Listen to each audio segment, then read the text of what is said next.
आदरणीय विचारवान ज्ञानवान बहनों भाइयों, आप सभी से अपने अंतःकरण के भाव प्रकट करना चाहती हूँ।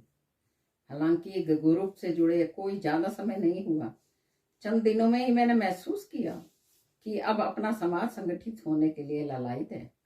युवाओं में जोश देख रही हूँ, वे संगठित होकर समाज सेवा करने के लिए तैयार हैं। संगठन के अनेक महिलाएं और पुरुष समाज को संगठित करने के लिए कमर कस चुके हैं। वे दिन रात खूब मेहनत कर रहे हैं। खत्रियों को जोड़ने के लिए जगह जगह मीटिंग कर रहे हैं। साथ ही प्रत्येक व्यक्ति से व्यक्तिगत रूप से मिलकर भी संगठित होने के लिए जागरूक कर रहे हैं। पिछले 2 वर्षों से मुझे भी देश के विभिन्न शहरों के भाई बहनों से मिलने का मौका मिला है। समाज में क्या हो रहा है, समाज क्या चाहता है, युवा बच्चे क्या चाहते हैं, समाज से बच्चों की क्या क्या तमन्ना है, वे क्या बनना चाहते हैं, उनकी इच्छाओं की पूर्ति कैसे हो सकती है, ये सब जानने के बाद मुझे समझने में देर नहीं लगी। वे सभी चाहते हैं कि अगर हमारा समाज संगठित हो जाए तो अनेक समस्याओं का समाधान खुद पे खुद हो जाएगा। मैंने ये भी जानने का प्रयास किया कि आखिर हम संगठित क्यों नहीं हो रहे। मुझे बताया गया कि उनके शहर में अनेक संस्थाएं चल रही हैं।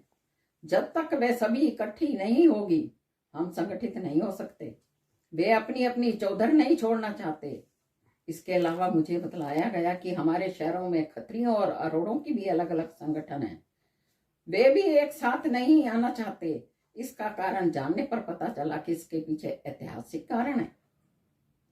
सैकड़ों साल पहले कुछ अनहोनी हो गई, खत्रियों में फूट भी पड़ गई, शूरवीर कौम के 2 फाड़ हो गए। माना कि हमारे समाज से भूल हो गई। क्या वर्तमान बुद्धिमान समझदार खत्री कौम एक मंच पर इकट्ठे नहीं हो सकते? क्या हम एक दूसरे को माफ नहीं कर सकते? क्या हम एक दूसरे से माफी नहीं मांग सकते? हम एक दूसरे को गले नहीं लगा सकते? 2 शरीर एक जान है हम, दोनों एक पेड़ की 2 शाखाएं हैं हम। समय की मांग है, हमें संगठित होना चाहिए वरना हम मिट जाएंगे। देश में सभी समाज संगठित हैं, सिर्फ अपना समाज ही संगठित नहीं है।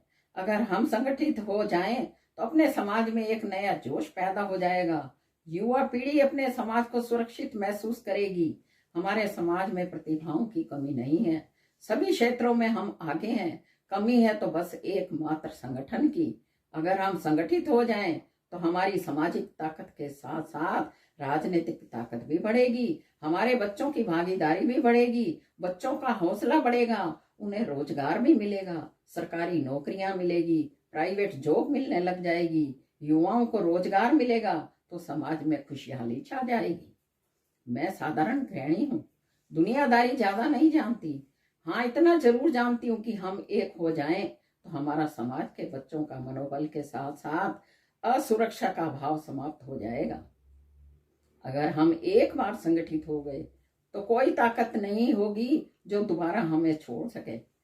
हमें अपनी भूलों के कारण जो समाज को नुकसान हो गया है उसे हमें संगठित होकर उस भूल को सुधार लेना ही हमारी समझदारी है। अरोड़ा ना अड़े, खत्री भी झुके, एक नदी 2 धार, एक पतवार 2 धार, एक तलवार 2 धार, एक सिक्के के 2 पहलू। अरोड़ा कहो चाहे खत्री, हैं दोनों ही खत्री। राम कहो चाहे कृष्ण, दोनों ही विष्णु रूप हैं। ईश्वर ने हमें संगठित होने का सुनहरा अवसर दिया है। इसे खो दिया तो भगवान तुम्हें दोबारा अवसर नहीं देगा। फिर ना भगवान तुम्हें माफ करेंगे और ना ही आपकी औलाद एक दूसरे को माफ करेगी। गले मिलकर गिला शिकवा दूर करें, नया सवेरा लाएंगे, समाज को संगठित करेंगे। जय श्री राम। जय श्री राम।